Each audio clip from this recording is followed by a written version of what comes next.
জানিয়ে দিচ্ছি ডিসকভারির প্রধান শিরোনাম, সাথে আছে আমি মোহাম্মদ নিজামুদ্দিন। বেইজিংয়ের গ্রেট হল অব দ্য পিপলে সফররত প্রধানমন্ত্রী শেখ হাসিনাকে রাষ্ট্রীয় অভ্যর্থনা, লাল গালিচার সম্বর্ধনা ও গার্ড অব অনার প্রদান করা হয়েছে। বুধবার সকালে গ্রেট হলে পৌঁছালে শেখ হাসিনাকে স্বাগত জানান চীনের প্রধানমন্ত্রী লি কিয়াং।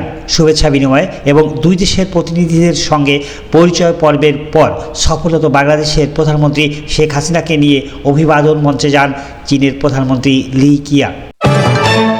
প্রধানমন্ত্রী শেখ হাসিনার কন্যা ও অটিজম বিশেষজ্ঞ সাইমা ওয়াজেদ পুতুলের অসুস্থতার খবরে বেইজিং সফর সংক্ষিপ্ত করে একদিন আগেই দেশে ফিরবেন তিনি। মঙ্গলবার বেইজিংয়ের সেন্ট রেজিস হোটেলে এক সংবাদ সম্মেলনে সফর সংক্ষিপ্ত করার তথ্য জানান পররাষ্ট্রমন্ত্রী ডক্টর হাসান মাহমুদ।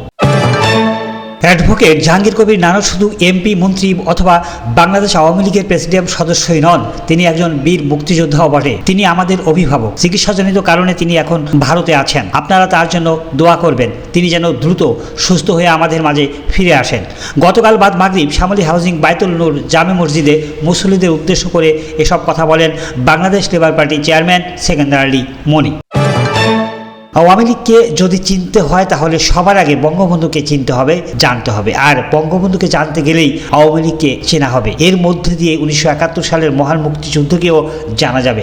মহান মুক্তিযুদ্ধ সম্পর্কে জানার চেষ্টা করলেই 1949 সালের 23 জুন জন্ম হওয়া আওয়ামী লীগের সুদীর্ঘ সংগ্রাম, লড়াই, আন্দোলন সম্পর্কে সবাই অবহিত হতে পারবেন বলেছেন আওয়ামী লীগের সাংগঠনিক সম্পাদক মির্জা আজম। অবিলম্বে ছাত্র দলনেতা আতিকুর রহমান রাসেলকে তার বাবা মায়ের কাছে ফিরিয়ে দেওয়ার আহ্বান জানিয়েছেন বিএনপি সিনিয়র যুগ্ম মহাসচিব রুহুল কবির রিজভী। মঙ্গলবার নয়াপল্টনের কেন্দ্রীয় কার্যালয়ে এক জরুরি সংবাদ সম্মেলনে রিজভী এ আহ্বান জানান।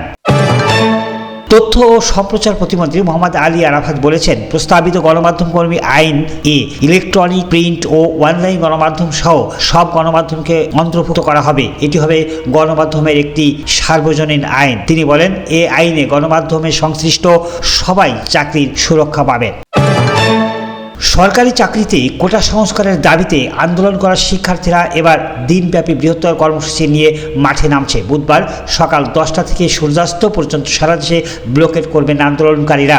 ঢাকার মধ্যে 18টি স্পটে আন্দোলনকারীরা অবস্থান নেওয়ার কথা জানিয়েছে। এছাড়া ঢাকার বাইরে কোন কোন প্রতিষ্ঠান, কোন কোন জেলায় কোন কোন সড়কে অবস্থান নেবে তাও নির্ধারণ করা হয়েছে।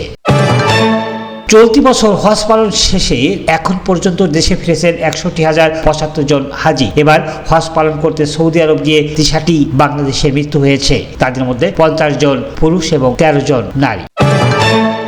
বাংলাদেশ সরকারি কর্ম কমিশন পিএসসির সাবেক গাড়ি চালক সৈয়দ সাবেদ আলীর প্রশ্নপত্র ফাঁস সংক্রান্ত তার দুর্নীতির বিষয়ে আদালতে স্বীকারোক্তি দিয়েছেন। স্বীকারোক্তিতে সব বলে দিয়েছেন তিনি। তার হাত ধরে অনেকেই হয়েছেন বিসিএস ক্যাডার। সব ক্যাডারই রয়েছে তার লোক। আবেদ আলী হাত ধরে যারা বিসিএস ক্যাডার হয়েছেন তাদের তালিকা প্রণয়নের কাজ আজ থেকে শুরু করছে একটি সংস্থা। 1983 সালে প্রয়াত প্রাক্তন প্রধানমন্ত্রী ইন্দিরা গান্ধী অস্ট্রিয়া সফরে এসেছিলেন। এরপরে নরেন্দ্র মোদী প্রথম ভারতীয় প্রধানমন্ত্রী যিনি অস্ট্রিয়া সফরে গেলেন।